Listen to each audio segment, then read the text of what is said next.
Hello and welcome to Lobijit Gaming and welcome to another first Descendant video. So today I wanted to do something a little different. If you saw my community post, I said if anybody has any questions, feel free to ask them. Don't think your questions are stupid or dumb or something. And because a lot of people, it seems, hesitate to ask because of that reason. So what I've done here is I've selected a few of the recent comments, people asking some basic things, newer players to the game perhaps, and I wanted to, reply to them. I have already individually replied to these comments, but I wanted to do that here as well as a video to help out anybody else who may have similar questions. So first up, just quickly wanted to mention something. I have tried the Void Erosion Purge with a few more Descendants. When the patch note dropped, I had tried it with Freyna, Inez, and Blair. So I've also tried with Luna, Keelan, and somebody else. VSA. So VSA, obviously being the chill descendant, she is the best by instances. And most of them I've only tried once or twice. So yeah, with a bit more fine tuning, we may get even faster times. So VSA was quite comfortable. Luna was surprisingly comfortable as well, because if you remember my Luna build from a few days ago, I had put in quite a lot of shield there. So health was surprisingly not an issue. Keelan was also good, but I did put another HP mod instead of the Potent Collector mod for my build.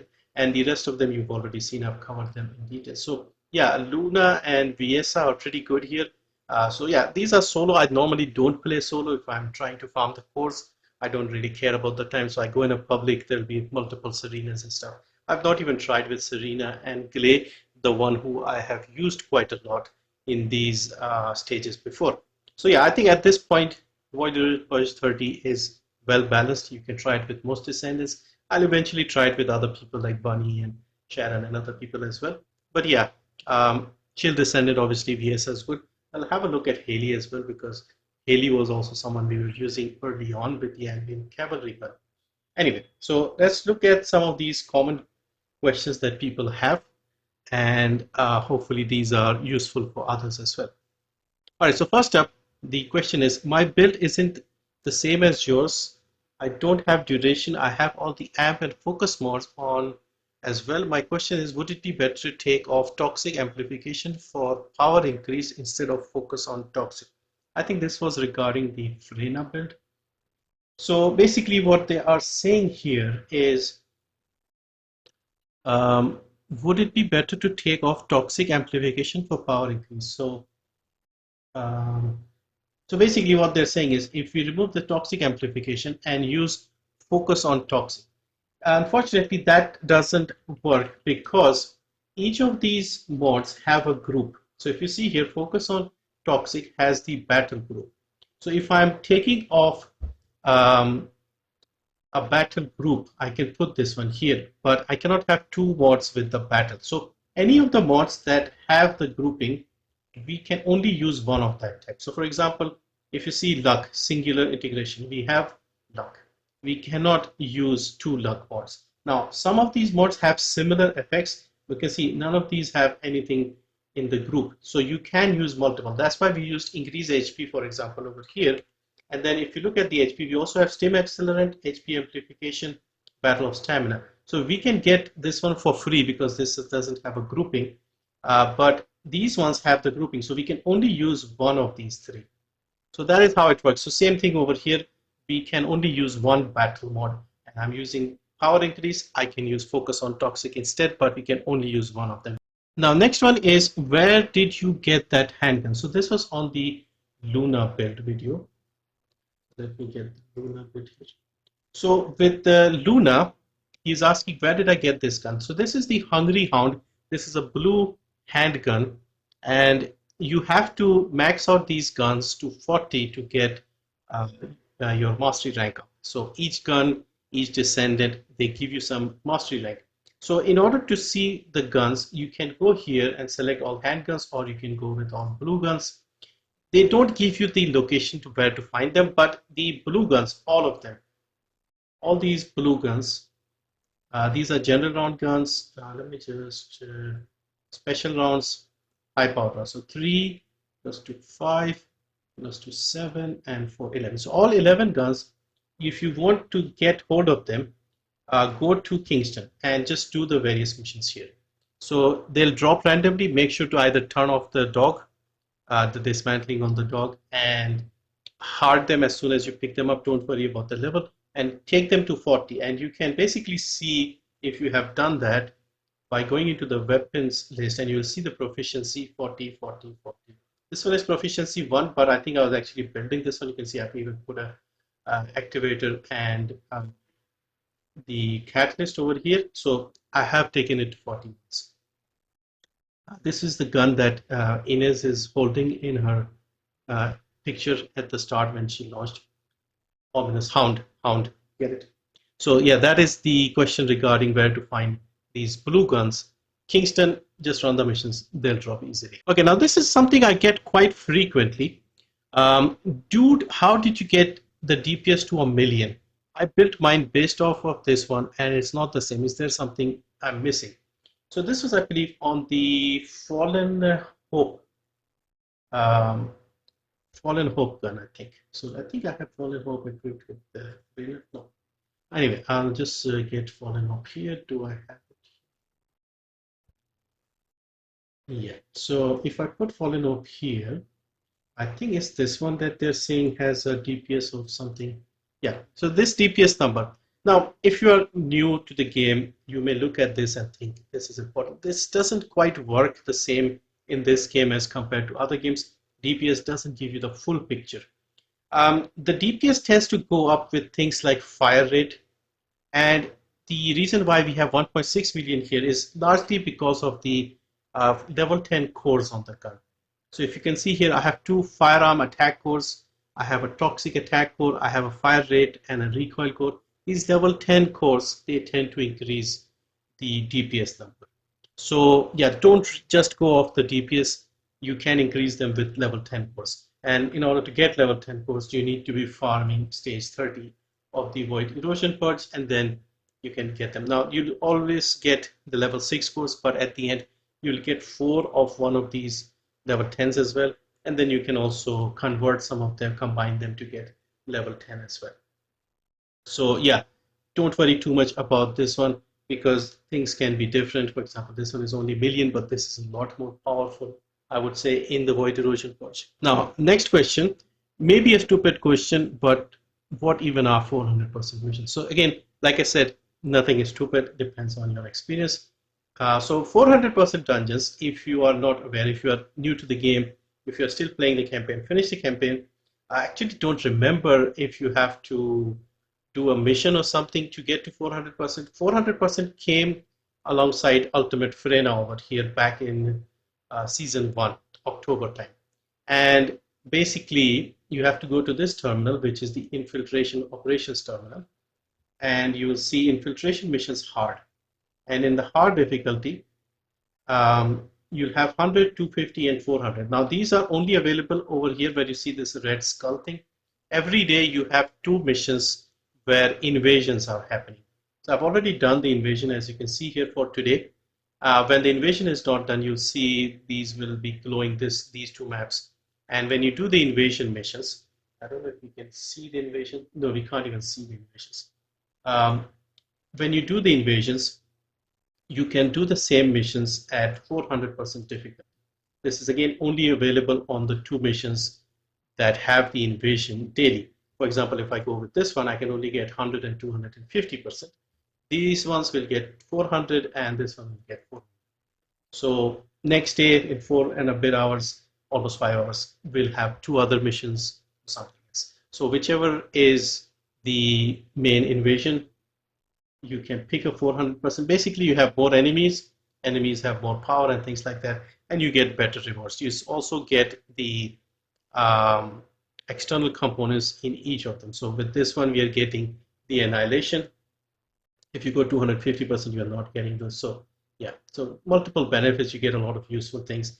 These Void Abyss metal fragments are also useful. Next question, maybe a dumb question, but what is the 4 on red mean? Does that mean we can use? Okay, so basically this was when we got the rewards for the colors from the PAX East. I think I've deleted the email.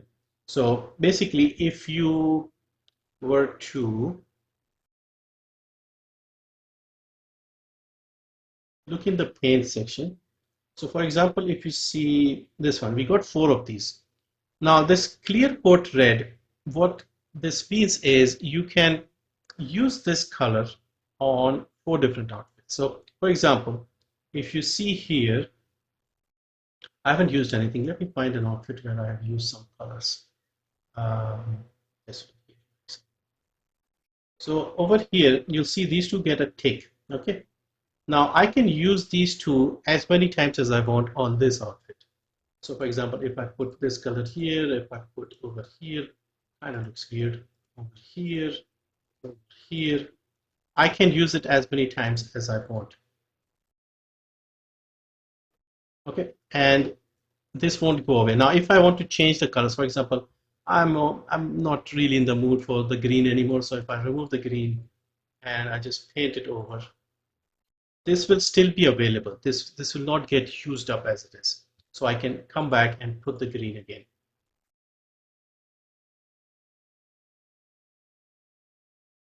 I think that was it, right?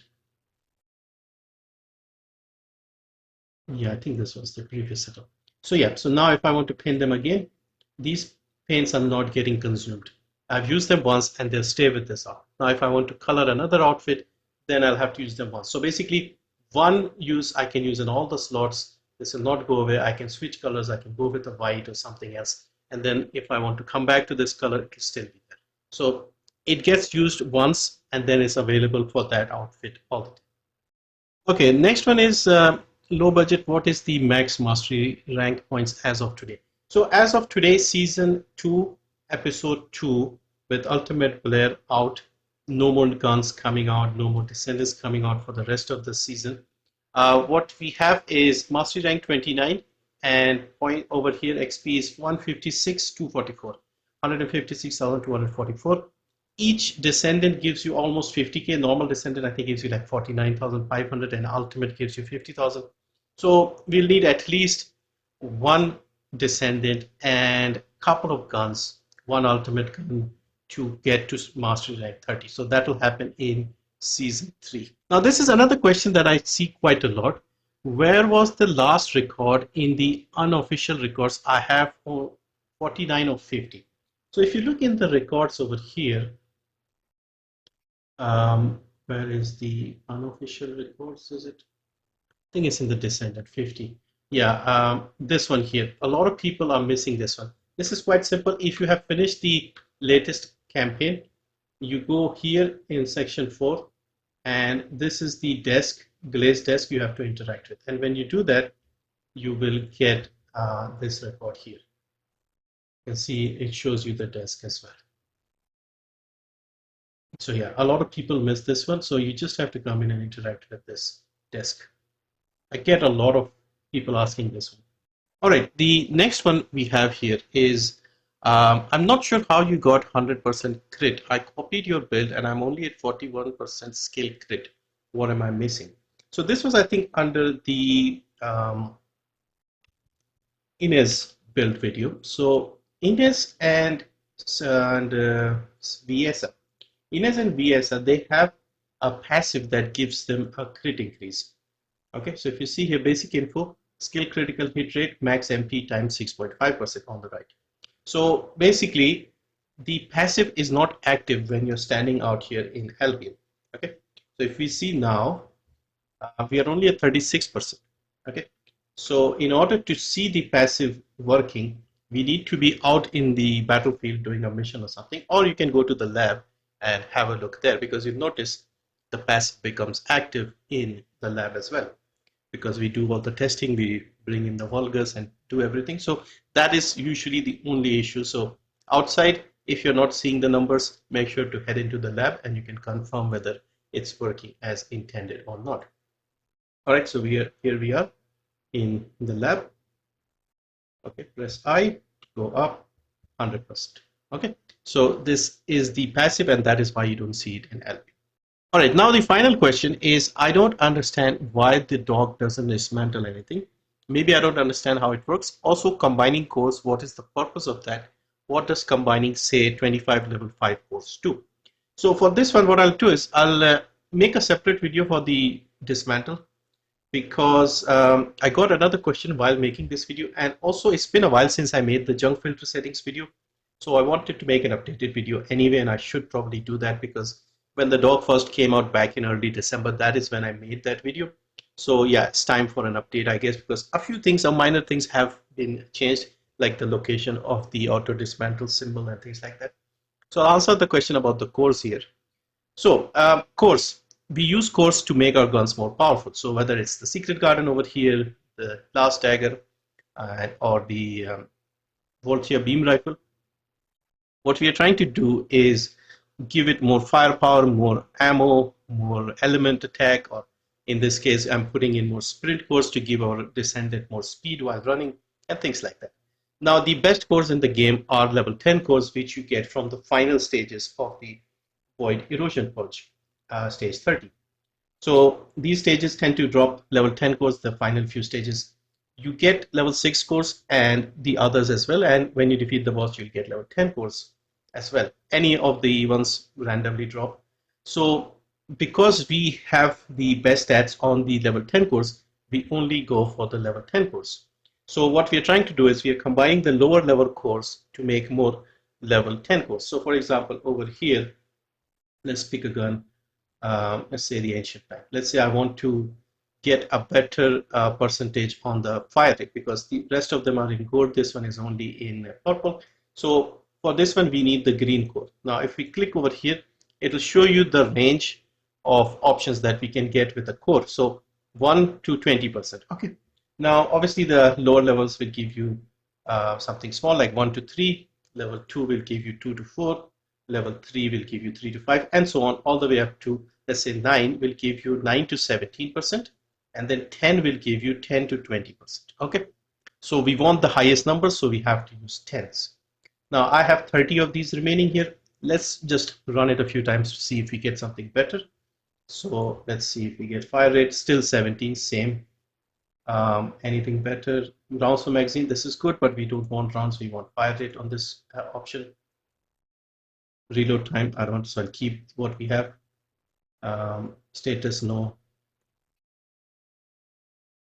Also magazine, no. So we tried it 5 times, we did not get it. We used up 5 of the cores. Now you will start running out of the cores, so you can combine the lower cores into the level 10 cores. So if we click on the green one here, so we can get 27 level cores by crafting, combining, by using so many of these. So 39 of the level 5s, 485 of the 6, 80 of the 7, 77 of 8, and 28 of 9. Now, the more the core, if it's too far away, let's say you are trying to make level 10 cores with level 5 and 6s, it'll cost you a lot, both in the gold and in this thing, the core amplifier, which also drops from the Void Erosion Purge. If you use 9s to combine 9s and get 10s, it will be the most efficient way of doing it. So let's say we go here. So 3 of these level 9s will give you 1 level 10 core. It will only cost you 1 of these 4 amplifiers and 50,000 gold. Now, if you go 6 of these, 100,000 and 2 amplifiers, 3 will cost you 150, and so on until you get to level 8. Now the cost starts going up the more of the lower cores you use. So now by the time we get to level 5s, it'll go up to almost 4 million. So the most efficient way is to use the higher level cores. And if you are running the later stages of the Void Erosion Purge, you will mostly be getting more of the higher ones. So just combine those and don't go too far down to save on gold and amplifiers. For example, if we go here to 97 of these, look at the cost here, almost 19 million to get so many of these. We'll get 97, but 19 million. So you have to be careful and not just press everything. So yeah, so at the moment, I'm only using 9s and 8s, trying to only use 9s and 8s to get more of these cores. So for example, let's say we drop this down until we are only using 8 and 9. Okay, so we'll get 17 of these for 1.3 million. So we are now combining, we got 7 more, we had 25, right? So we got, well, 17 actually, 17 more. So yeah, so this is how you combine and you get the cores. Hopefully that makes sense. We just need level 10 cores to give our guns more power, and we can combine slightly lower cores to get the level 10 ones. All right, so that is a quick look at some common questions. Like I said, I'll be making a video on the junk filter settings, hopefully later today, and so that anybody who is new to the game can figure out how to set up the dog and dismantle the stuff. Thank you for watching. See you in the next one.